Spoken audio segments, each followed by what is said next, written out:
সবই লাগে যেন দুটি চোখে স্বপ্ন এখন। আজ তোমায় নিয়ে শুরু হলো নতুন। হাই ফ্রেন্ডস, গুড মর্নিং সবাইকে।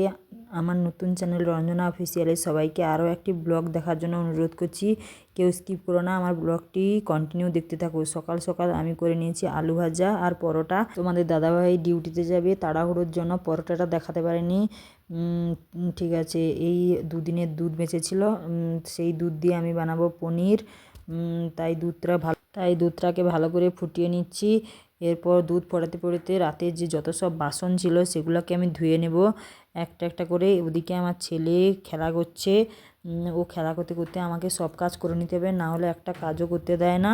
তাই ও খেলা করুক, আমি সব বাসনগুলো ধুয়ে নিই। একদিকে বাসন ধুচ্ছি, অন্যদিকে বাবুর জন্য প্রেসার কুকারে খাবার বসিয়ে দিয়েছি। সেই খাবারটাও হতে থাক, তার মধ্যে আমি বাসন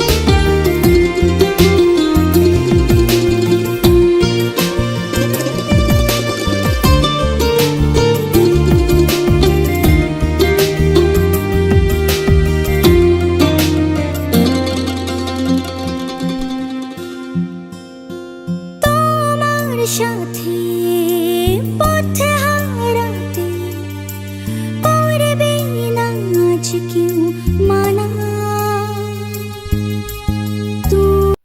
বাসনপত্র সব ধোয়া হতে বাবুকে একটু খাইয়ে দেব। ডিম সিদ্ধ, আলু সিদ্ধ, কুমড়ো সিদ্ধ আর বিট গাজরকে সেদ্ধ করে নিয়েছি, সেগুলো বাবুকে ঘোরাতে ঘোরাতে খাইয়ে দেব। খাওয়া দাওয়া সেরে ও একটু পড়াশোনা করে নেয়, তারপর ও খেলা করতে করতে আমি রান্না করব আজকে গ্রিন চিলি দিয়ে পনির। তোমরা দেখতে থাকো আমার ভিডিওটি কিভাবে আমি রান্না করি পনির, কারণ আমাদের প্রায় কাঁচা লঙ্কা দিয়ে তরকারি করতে হয়, তাই গ্রিন চিলি দিয়েই রান্না করব। কারণ লাল লঙ্কা দিলে আমাদের ছেলে খেতে পারে না, তার জন্য আমাদের নিজেদেরও অসুবিধা, এর জন্য আমরা শুকনো লঙ্কা কিংবা লাল লঙ্কার গুঁড়ো কিছুই ব্যবহার করি না তরকারিতে, শুধু কাঁচা লঙ্কায় দিয়েই আমরা তরকারি বানাই। আমার এই রেসিপিটা ভালো লাগলে একবার বাড়িতে সবাই ট্রাই করো, খুব একটা খারাপ হবে না, ভালোই হবে। ফেলে দেওয়ার মতো খাবার বানাই না, একবার ট্রাই করে দেখতে পারো। সাথে পথে হারাতে করবে না আজ কেউ মানা।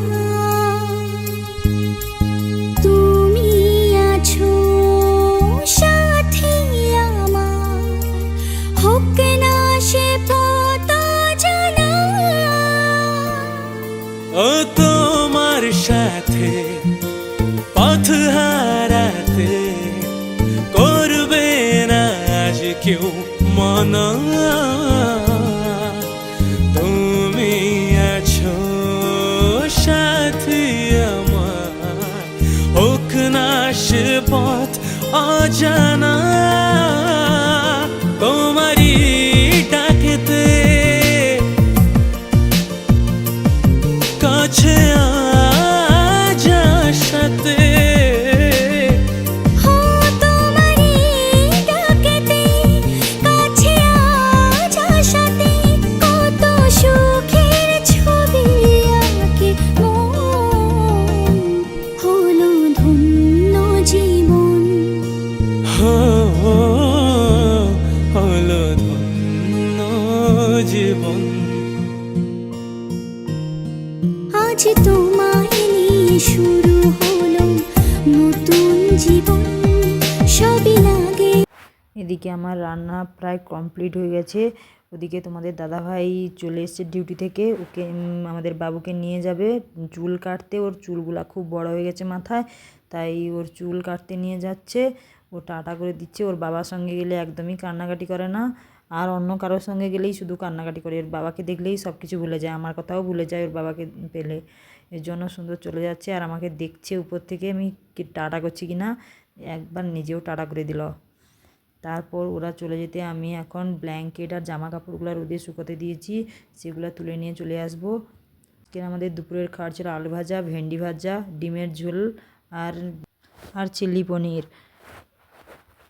তারপর আমি ঘরের টুকটাক কাজ করে নিয়েছি, করে নিয়ে যখন দেখি ওরা চলে এসছে, তাই বাবুকে চান করিয়ে এখন বসে পড়েছে খেতে। ওর চুলটা কেমন কাটা হয়েছে তোমরা কমেন্ট করে বলবে। চুল কাটার পর ও একটু স্টাইল দেখাবে তোমাদের, সেটা তোমরা দেখতে থাকো।